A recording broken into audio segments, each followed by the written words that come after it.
¿Qué tal, amigos? Gracias por estar con nosotros. Bienvenidos a Entre Líneas, espacio de entrevista lunes a viernes aquí en Teleoro, el canal de la familia. Hoy entrevistamos a una líder sindical relacionado a lo que muchos han atacado, no solo ahora, sino en el pasado. Hablamos de la educación pública. Hoy en Entre Líneas.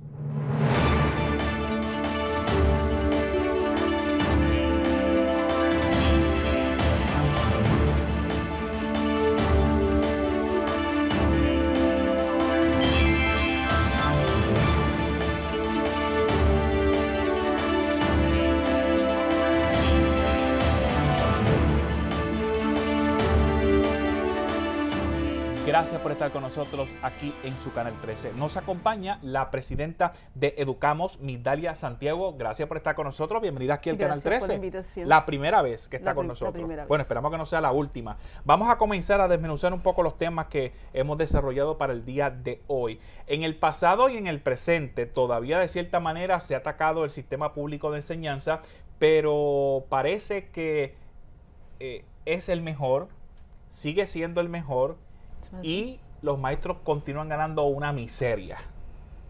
Y seguimos siendo la gente que más se sacrifica en el país, que hemos mantenido la Constitución en el área de la responsabilidad que tiene el Estado con la educación en nuestros hombros por $1,750 mensuales en la mayoría de los casos de los compañeros y compañeras que aún se mantienen transitorios. $1,750 mensuales, eso equivale al salario mensual de un maestro que comienza. Eso es un maestro comenzando hasta que logra su permanencia, y a veces tenemos compañeros con 15 años esperando que llegue su permanencia. ¿Por qué tanto tiempo? Porque los mueven de escuela y entonces por ende no cumplió lo de los 2 años y por eso lo de la necesidad no está comprobado que hace falta. Pues mira, realmente por un problema de administración del Departamento de Educación, porque tenemos casos de compañeros y compañeras, particularmente en el sector de las escuelas vocacionales, donde ese maestro ha estado por 15 años en la misma escuela dando el mismo taller, demostrando que hay una necesidad en términos de matrícula y en términos de la necesidad del taller, y sin embargo el departamento año tras año los obliga a regresar en agosto a entrevistas, aún a veces siendo la única persona que compite para esa plaza y empezando de nuevo. Ha sido un problema serio de parte del departamento de no asumir la responsabilidad que tiene de dar los nombramientos. 1,750, aquí sacando el cálculo, serían unos $21,000 al año. De eso es que se trata. Y entonces, de esos $21,000 al año, el maestro de escuela pública muchas veces invierte parte de su dinero en materiales que en las escuelas no está para hacer atractivas las clases. Porque pues ya no se trata de una pizarra y una tiza. Pues yo te diría que no muchas veces, prácticamente todas las veces. O sea, llegar a un salón de clase, empieza por ahí, llegas a una escuela donde te dicen que la covacha es el único sitio donde tú vas a poder dar clase. Empiezas teniendo un lugar que está sucio, que está desmantelado y que te toca pues montarlo porque la escuela no te da las herramientas. Y que se supone que no lo limpies, pero lo limpias. Y se supone que no lo limpias. Hay una cantidad de compañeros que lo limpian, lo pintan, lo adornan, y están todo el año comprando materiales para sus estudiantes. A nuestro juicio, un error. Eso es lo peor, que no solamente lo cambias, posiblemente ni siquiera lo cambias de escuela, lo cambias dentro de la escuela a otro salón. Y ese salón, después que estaba preparado, el director lo da y la directora, pues se lo da a alguno de sus amigos. Me llama la atención de que el maestro con $21,000 tiene que hacer de tripas corazones, más ahora en la temporada que estamos, que es la del COVID-19, que parece que vamos para el segundo y me suena que para el tercero pronto. Han tenido que dar clases en sus casas con sus computadoras, su internet, aunque han tenido algún tipo de incentivo para pagar el internet, por lo menos gracias a Dios que ya lo hicieron. Pero estamos hablando de que su dinero se va gastando antes de que puedan pagar sus cosas. ¿Cómo lo logran? Pues mira, empecemos diciendo Yo no creo en la magia. No es magia, no es magia. Es la sabiduría del magisterio y el compromiso del magisterio. En primer lugar, en marzo acabamos de cumplir el primer año desde que cerraron las escuelas, ¿verdad? No es hasta enero de este año en que finalmente la mayoría de los maestros y las maestras tienen las computadoras y la mayoría de ellos tienen la conectividad. Por lo tanto, estamos hablando de que el cierre del año escolar anterior hasta mayo y de agosto a Navidad fue nuestro celular, fueron nuestras computadoras, fue la luz de nuestras casas, nuestras casas se convirtieron en el salón de clase, nuestras salas dejaron de ser el lugar donde la familia se encontraba para ser el lugar donde la escuela se desarrollaba, nuestros cuartos. Así que en ese sentido, sí se hicieron de tripas corazones, sí se hizo un esfuerzo bien grande, se sigue haciendo, particularmente en la montaña donde hay mucho problema de conectividad, y se hace precisamente por un compromiso con estudiantado puertorriqueño. ¿Los maestros visitaron a sus estudiantes en los casos que no tenían acceso a Internet? Porque no todo el mundo tiene acceso a Internet. No todo el mundo tiene la posibilidad de tener una computadora. Uno piensa que todo el mundo tiene computadora y todo el mundo tiene Internet en los celulares. No todos los celulares tienen Internet. ¿Cómo el maestro trabajó individualmente con esos estudiantes? Pues mira, esos primeros meses fueron terribles porque fue ir construyendo el modelo que íbamos a estar replicando marzo, abril y mayo, y luego que replicamos de agosto a diciembre. Entonces ahí te vas a encontrar cantidad de actividades creativas. Salía la maestra de la misa el domingo y se quedaba en el estacionamiento de la iglesia y ahí pasaban los padres de los estudiantes en un servicarro a recoger los materiales. Compañeras maestras y maestros que enviaban por correo regular el material que iban a dar en la sala de clase. Visitaron estudiantes aún a sabiendas del peligro que se corría, porque en aquel momento, pues entre el lockdown y luego toda esta cosa terrible de que no se podía salir de las casas y el miedo que había, tiene cantidad de compañeros que sí iban a la escuela, entonces se paraban frente a la escuela y por allí pasaban los padres a recoger el material. Todo una dinámica de estrategia. Pero es que cuando uno... Fuera de horario regular también. Ah, no, trabajo. Muchas veces, pero es que cuando naciste para eso, claro, parece que se da automático, ¿no?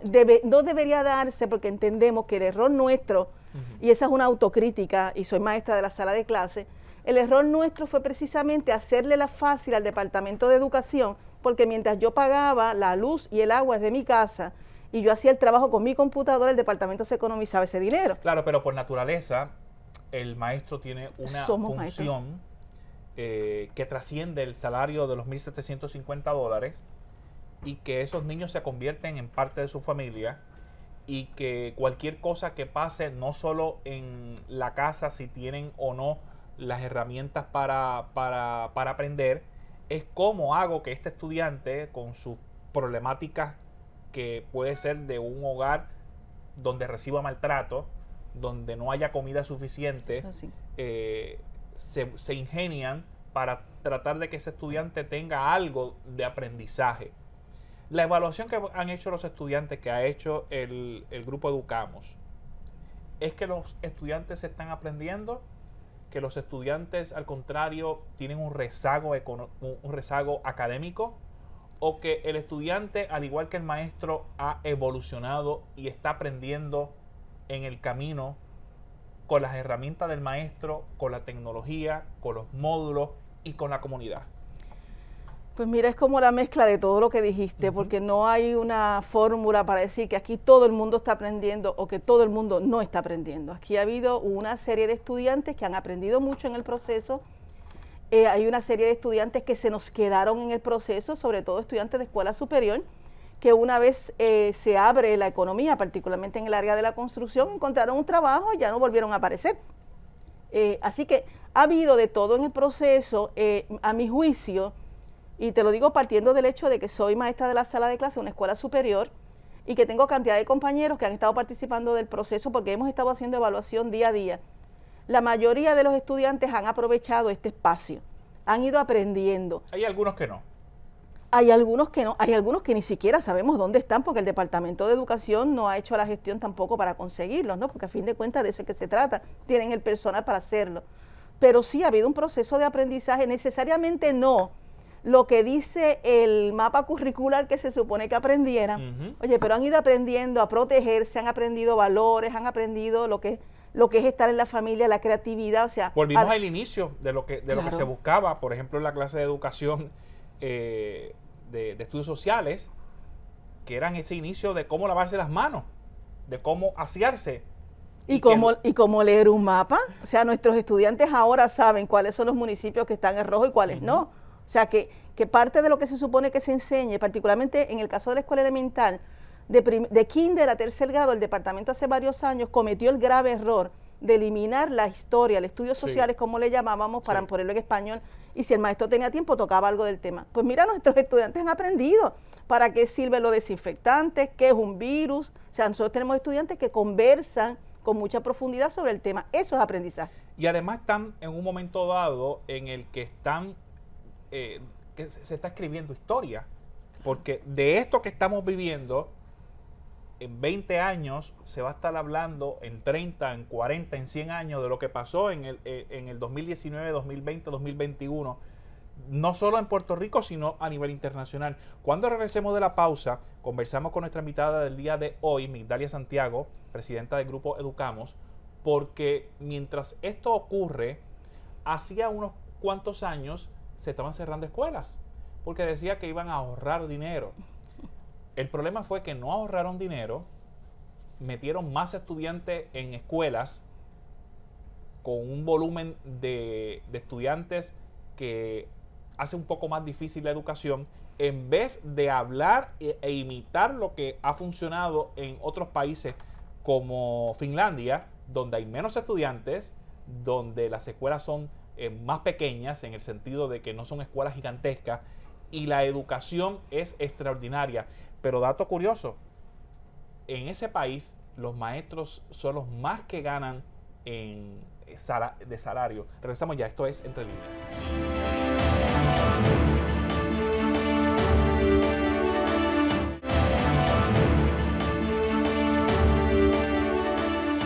De regreso a Entre Líneas, gracias por continuar con nosotros. Nos acompaña la presidenta del grupo Educamos, Migdalia Santiago, conversando con nosotros durante el día de hoy. Hay una pregunta en el tintero, y es que en el pasado se hablaba de cerrar escuelas, meter más estudiantes en los salones, pero la crítica siempre fue desde el magisterio que si tenemos menos estudiantes, pues aprovechemos, vamos a hacer grupos más pequeños, de 12, 15 estudiantes, y que el maestro tenga la oportunidad de hacer cambios al currículo, de que ese currículo sea vivo, que no sea un currículo muerto que no funciona. ¿Es posible ahora que nos dimos cuenta que el cerrar escuelas no ahorró ni un solo centavo? Pues mira, si la legislatura fuera otra y el gobierno de Puerto Rico fuera otro, yo te diría que sí es posible. Nosotros hemos estado haciendo la denuncia de la situación de las más de 500 escuelas que entre la administración de García Padilla y luego la administración donde estuvo Julia Kelleher se cerraron. Primero, que no llegaron a lo que tenían que llegar, que era, por lo menos el planteamiento que ellos hacían de economía. Por el contrario, muchas de esas escuelas mantuvieron luz y agua mientras estuvieron cerradas, y de noche tú pasabas y estaban encendidas. Y ese dinero que se le debe a la Autoridad de Energía Eléctrica, ¿no? Asimismo se dejaron materiales y equipos. Ese fue un error del Departamento de Educación y del gobierno. Nosotros planteábamos desde marzo del año pasado, con este tema de la pandemia, la posibilidad y la necesidad de bajar la cantidad de estudiantes por grupo, precisamente por el tema del distanciamiento físico. Y que eso no es de ahora. El magisterio viene hablando de reducir la cantidad de estudiantes. Yo estudié en escuela pública toda mi vida, y recuerdo que la clase de matemáticas en el grado cuarto era 2 salones que se abrían, que se dividían, eran 2 salones en todo el piso. Entonces eso se abría y se hacían las actividades. Pues en la clase de matemática cuarto grado, que era por la tarde después de almorzar, que yo iba a la escuela solo a almorzar, esa es la realidad, pero sacaba buenas notas. Bueno, qué bueno. Lo más importante era, pero en casa no había comida, y la excusa era desayunar y almorzar, y si se podía repetir más.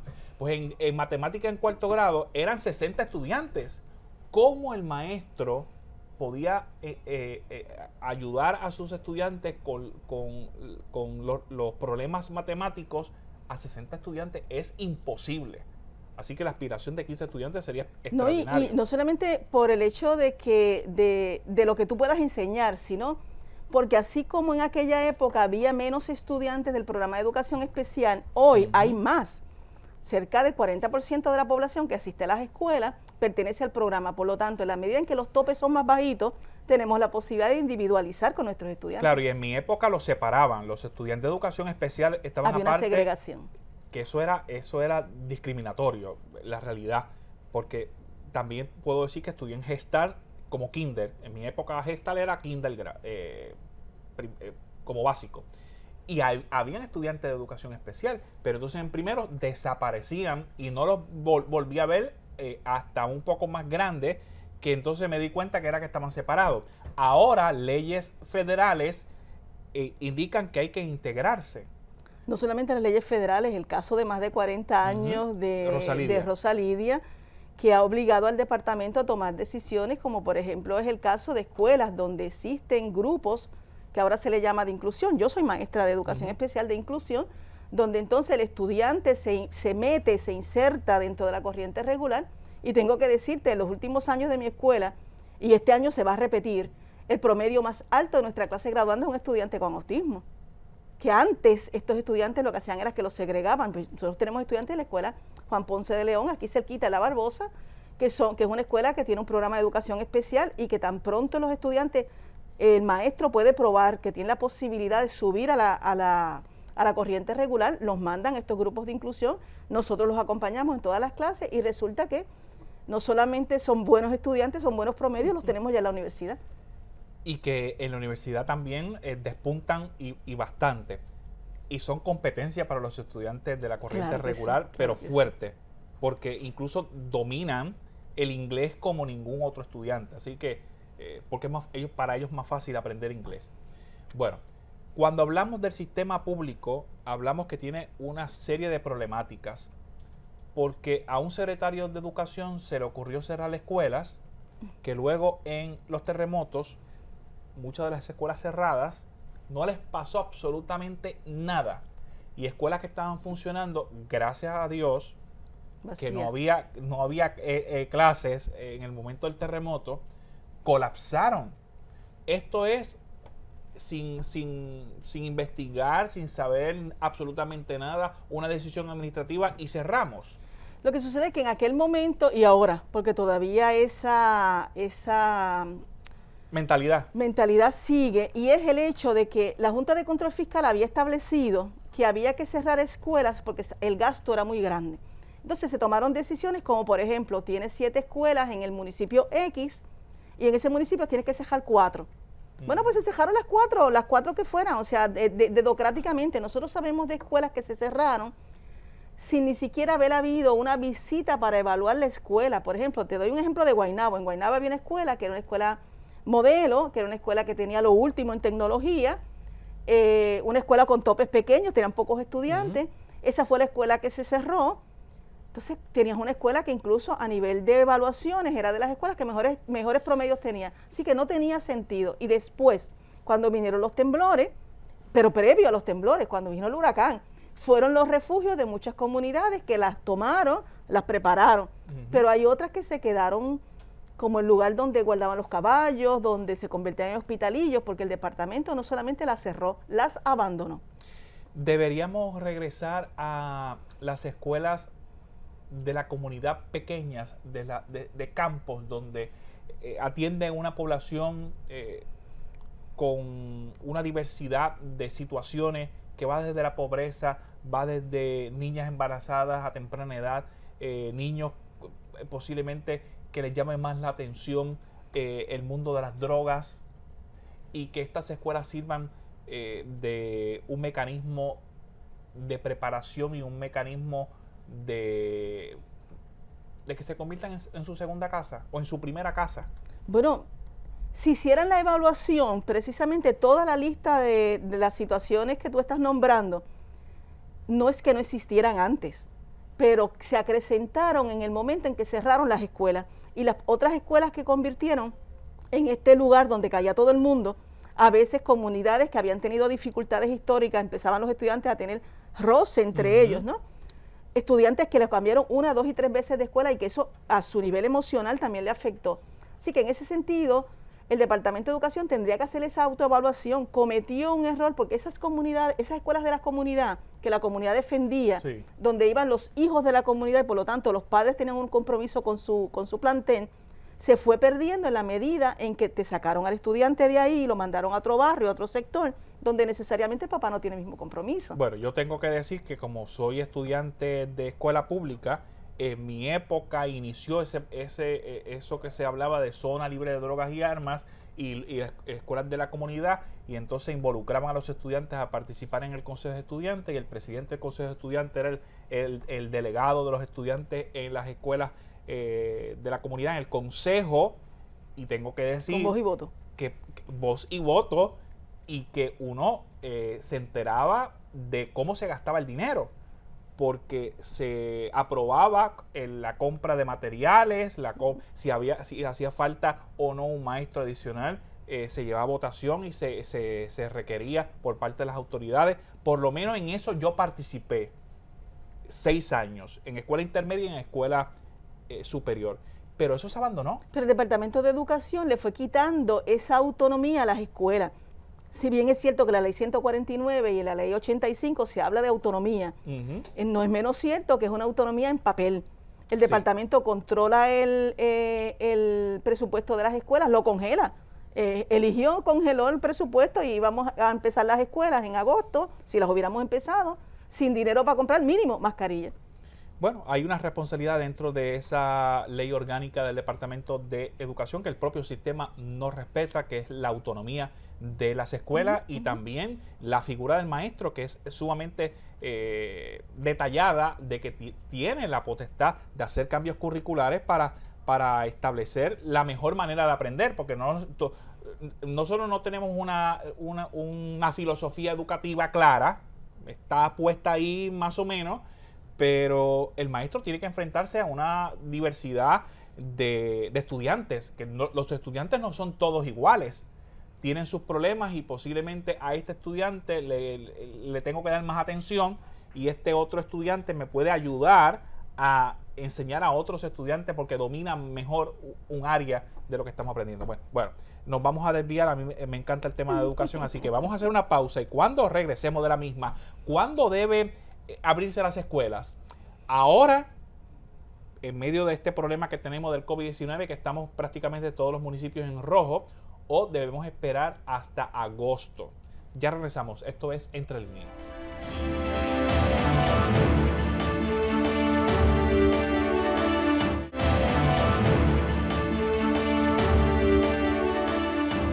Amigos, de regreso a Entre Líneas, gracias por continuar con nosotros. Nos acompaña la presidenta del grupo Educamos, Migdalia Santiago, hoy conversando con nosotros de varios temas para finalizar en el que teníamos en agenda número 1, pero lo dejamos para el final, para que se queden con nosotros. ¿Las escuelas deben abrir ahora o debemos esperar a agosto? Pues mira, yo quiero iniciar diciéndote, para que el pueblo de Puerto Rico lo entienda perfectamente, si hay alguien en este país que desea que las escuelas empiecen lo antes posible, somos las maestras y los maestros, pero a eso le ponemos una coma, cuando sea seguro.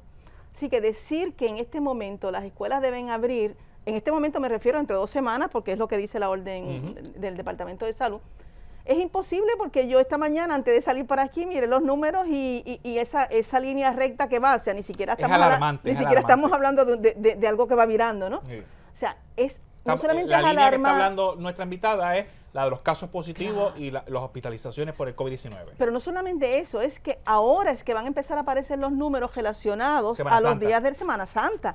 O sea, esto va a seguir aumentando. Nosotros estamos diciendo al Departamento de Educación lo que le dijimos en enero. Déjanos terminar el semestre porque ya hemos creado una infraestructura, una manera de hacer las cosas, porque ya más o menos todo el mundo tenía la internet, todo el mundo más o menos tenía la computadora, para poder terminar el semestre dentro de la mayor tranquilidad posible, sin quitarle debajo de los pies a los estudiantes esa alfombra que fue lo que hicieron, llevándolos a las escuelas para ahora sacarlos 1 semana o 2 semanas después. Agosto, decías de regresar en agosto. Agosto, volvemos a lo mismo, sí es seguro, porque ahora empieza, en verano tenemos 2 meses fuera, sí. Y si la gente sigue haciendo lo que estuvo haciendo en Semana Santa, a mí quien me asegura que va a haber seguridad en agosto. Lo que sí es importante decirle al Departamento de Educación es que una cosa es abrir las escuelas para dar clase, otra cosa es darle mantenimiento y otra cosa es rehabilitarla y otra cosa es que hay miles de millones de dólares para arreglar la infraestructura, sí. Lo que es columna corta, lo que son las escuelas que desgraciadamente perdimos en el sur, lo que es todo el sistema que ha ido colapsando poco a poco por el abandono del Departamento de Educación. Oye, no hay que esperar a agosto para empezar el trabajo. Pudieron haberlo empezado ya desde el verano pasado. El sistema educativo del país perdió un momento extraordinario para poner las escuelas al día. No debe haber una escuela en agosto que le falte un lavamanos, una fuente de agua, dispensario para alcohol o hand sanitizer, etcétera, etcétera, que tenga todos los materiales disponibles, que las escuelas estén pintaditas, bonitas, que las pizarras, si pudiese estar electrónicas, estén electrónicas, proyectores para hacer más dinámicas las clases. No debería haber una escuela sin eso. Pero ¿sabes cuál es el problema, Migdalia Santiago? Que el Departamento de Educación no hizo nada. Lo que sucede, mi gran preocupación es que toda esa lista que acabas de hacer, que es la lista que también tenemos nosotros, dicho de paso, sencilla. La de nosotros es muchísimo más larga, sí, ¿no? Que sea en el contexto de un trabajo transparente, un trabajo que sea de compromiso con las escuelas, con las comunidades, con los estudiantes, y que la corrupción quede fuera de ese proceso. Porque a nuestro juicio, el gran problema de esto es, y lo vimos ahora recientemente con esos periódicos y esa información que es de la secretaria designada, o sea, llegan detrás del botín de los miles de millones que hay en el Departamento de Educación para hacer contratos con los amigos del alma. Entonces, ¿quién me asegura a mí la calidad de esa reconstrucción cuando lo que viene es a llevarse el dinero? Así que sí hay que hacer cosas en el departamento, pero además de eso hay que tener el ojo puesto en esas contrataciones y en cómo se hace el trabajo. Migdalia Santiago hace referencia a un informe periodístico que indica que Elba Aponte, que es la secretaria, ha reclutado a una cantidad de personas allegadas a políticos electos y expolíticos. ¿Le duele comentarios de profesores universitarios y analistas políticos que dice que los maestros del sistema público son unos vagos? Bueno, duele. Lo que pasa es que duelen las cosas de las personas que uno tiene alguna expectativa. Más que doler, molesta por de quién vienen. Porque nosotros sabemos lo que estamos haciendo, nosotros sabemos que no somos unos vagos, nosotros sabemos el trabajo que hemos estado haciendo para el Departamento de Educación y para los estudiantes del país. Si hay alguien que ha hecho patria en este proceso, hemos sido los maestros y las maestras. Así que tenemos eso claro.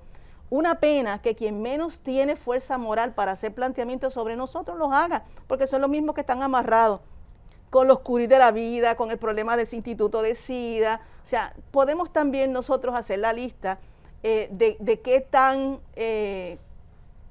buenas o malas personas son los otros, pero justamente como somos maestras y maestros no queremos caer en ese juego. Queremos que la gente vea bien claro que quien ha hecho patria en este país hemos sido nosotras y nosotros, lo vamos a seguir haciendo, siempre haciendo la denuncia de lo que está mal, incluyendo a estos bufones. No es lo mismo un profesor de un estudiante graduado, que es a nivel de maestría o doctoral o postmaestría o postdoctoral, que un profesor de un estudiante que está aprendiendo las cosas básicas. No es lo mismo, no, porque el profesor de graduado no va a ponerse a explicar mucho. Es lo que te dije, si entendiste, entendiste, y si no, pues te colgué. Tú sabes que algo que yo he aprendido, primero yo fui maestra de escuela elemental, hasta los otros días fui maestra de kinder y luego brinqué a escuela superior porque en educación especial. Eso es un brinco gigantesco. Sí, no, terrible, ese primer mes fue terrible. Pero tengo que decirte que en esta experiencia educativa yo he aprendido a que cada vez que oigo una de esas personas pienso, ¿dónde estarían si le tocara estar frente a la pizarra con mis estudiantes? Porque una cosa es hablar de lo que se supone que pase y otra cosa es lo que pasa en la vida real en una sala de clase. Entonces, no es lo mismo enseñarle a un universitario que enseñarle a un estudiante que no sabe leer, no sabe escribir o que tiene un déficit de atención y lo tenemos en la sala de clase. Así que yo esa gente siempre he pensado que lo ideal sería retarlo a que se sienten en la silla mía. Bueno, lo dejamos así con las expresiones de Migdalia Santiago, presidenta del grupo Educamos. Gracias por estar con nosotros. Ha sido un placer conversar con usted y esperamos que esta no sea la última vez que viene aquí a su casa, el Canal 13. Muchísimas gracias por la invitación. Amigos, será hasta la próxima. Esto es Entre Líneas.